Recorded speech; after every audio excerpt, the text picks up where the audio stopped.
guys, and welcome back to Spoiler Alert.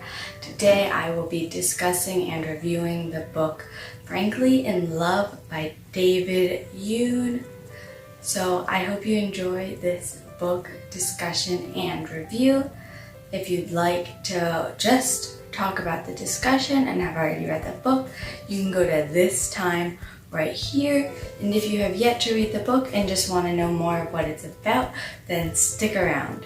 See you there! So when we begin this book, we learn about our main character, Frank Lee, who is a high school senior, and he is a Korean American boy whose parents have very high expectations of him and want him to live his life a certain way. They want him to get perfect grades, date a Korean girl, work in a shop, make sure he can have the best life he can have because his parents never got that opportunity. So when Frank starts falling for a white girl, or as she likes to call herself, European American, Frank decides to fake date his best friend Joy, who is also a Korean American girl, so they can both date their respective partners and still please their parents.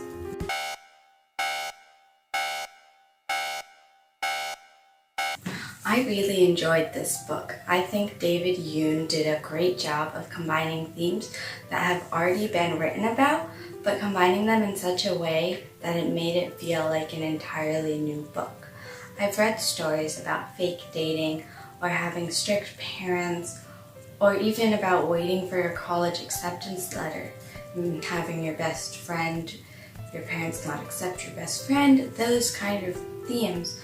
But the way David combined them all into his story, it just made it feel like an entirely new book that I've never read before, even though these themes are quite popular in the YA rom-com genre.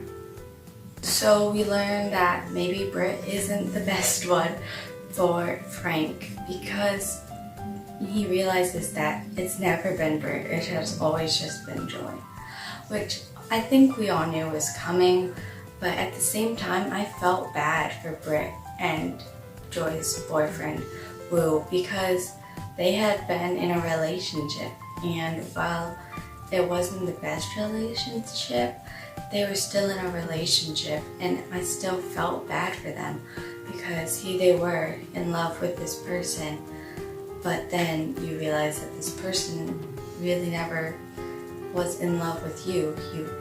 They were always in love with the person they were fake dating. So Frank and his family have these gatherings, and these gatherings are with all of the people who left Korea with his parents. And it just so happens that Joy is one of these people.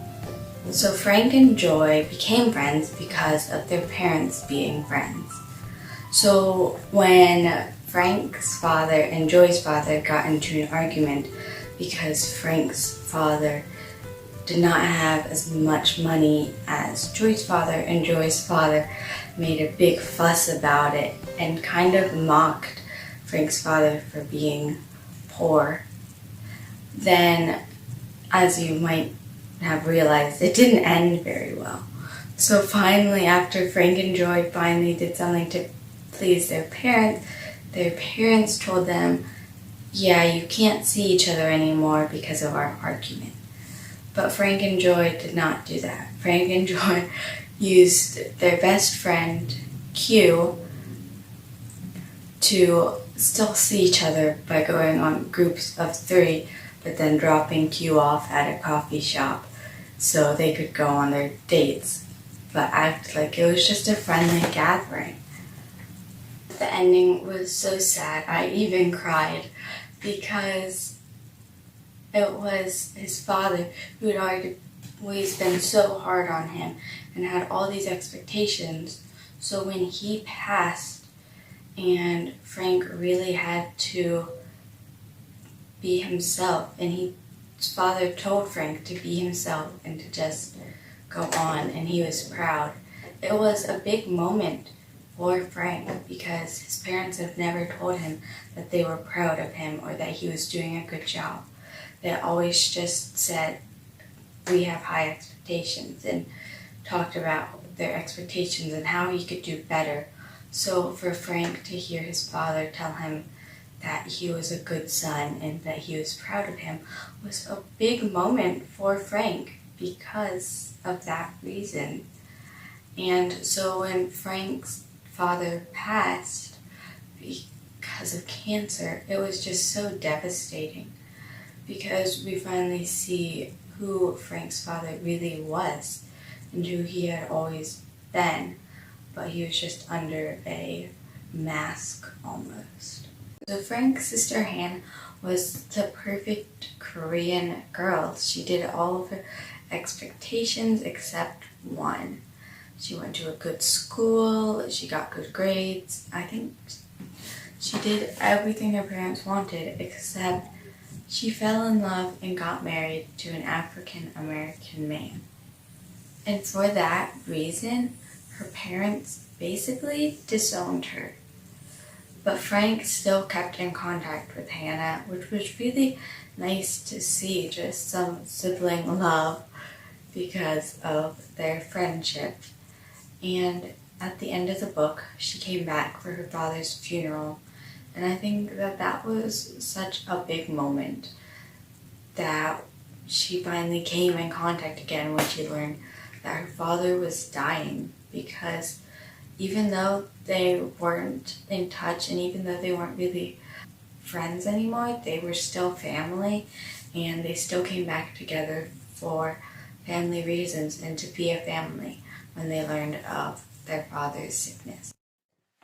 I hope you enjoyed this book talk and review of Frankly in Love by David Yoon. I am Katrina, and I will see you next time. Bye!